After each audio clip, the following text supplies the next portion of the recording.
आदाब, मेरा नाम डॉक्टर सुवर्चला है। मैं जीवा फर्टिलिटी सेंटर्स में साइंटिफिक डायरेक्टर हूँ। 40 के ऊपर अगर कोई महिला है और वो प्रेगनेंसी के लिए ट्राई कर रही है, उनके लिए ऑप्शंस हैं, मगर उनको तुरंत ये कदम उठाने चाहिए क्योंकि जितना आप डिले करोगे उतने कॉम्प्लिकेशंस भी है। आइए उसके बारे में समझते हैं। पहले तो जब बच्चे नहीं होते हैं और महिला की उम्र 40 के आसपास या 40 के ऊपर है, उनका ठीक से हिस्ट्री लिया जाता है। कब से वो बच्चे के लिए ट्राई कर रहे हैं, अनप्रोटेक्टेड इंटरकोर्स कितने दिन चला है, क्योंकि 30 से कम अगर आपकी उम्र है और आपने 1 साल तक कोशिश किया विद अनप्रोटेक्टेड इंटरकोर्स और फिर भी आप प्रेग्नेंट नहीं हुए हो तो 1 साल हो गया है तो उसे इनफर्टिलिटी कहते हैं। अक्सर 80% लोग 1 साल में प्रेग्नेंट हो जाते हैं। अगर 35 के हैं तो उन्हें 6 महीने तक की कोशिश करना चाहिए, क्योंकि 6 महीने के बाद अगर वो डॉक्टर के पास जाएं तो ये पता लगाया जाएगा कि प्रॉब्लम कहाँ है, तो इसके द्वारा ट्रीटमेंट ऑप्शंस दिए जाएंगे।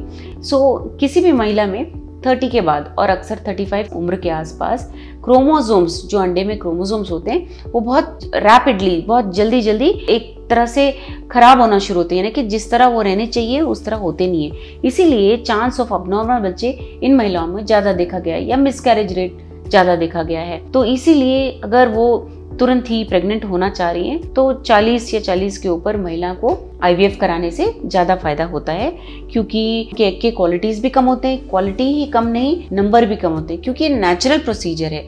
50 के आसपास या मेनोपॉज के आसपास ये अंडे खत्म हो जाते हैं, तो वो लगभग जल्दी जा रही हैं मेनोपॉज की तरफ तो अंडे भी खत्म होना शुरू हो जाते हैं। अगर आप फिर भी अब नॉर्मैलिटी नहीं चाहते हैं तो IVF के लिए बहुत अच्छा ऑप्शन ही नहीं, एक और अच्छा कदम भी उठा सकते हैं, जिसे प्री इम्प्लांटेशन जेनेटिक टेस्टिंग कहते हैं। इसमें हर एम्ब्रियो के क्रोमोसोम्स को चेक किया जाता है और नॉर्मल वाले को घर में डाला जाता है। इससे आपके सक्सेस रेट और बढ़ते हैं। तो 40 के आसपास अगर आप हैं, अगर आप 40 के आसपास उम्र के महिला हैं और आपने 6 महीने तक कोशिश किया है तो आपको डॉक्टर के पास जाना चाहिए, गायनेकोलॉजिस्ट, फर्टिलिटी स्पेशलिस्ट के पास जाना चाहिए, और वो सारे टेस्ट करके, जैसे कि हार्मोन टेस्ट, अल्ट्रासोनोग्राफी, हिस्ट्री लेना, सब कुछ लेने के बाद आपको क्या ट्रीटमेंट वर्कआउट करेगा बेस्ट, आपको सलाह दिया जाएगा।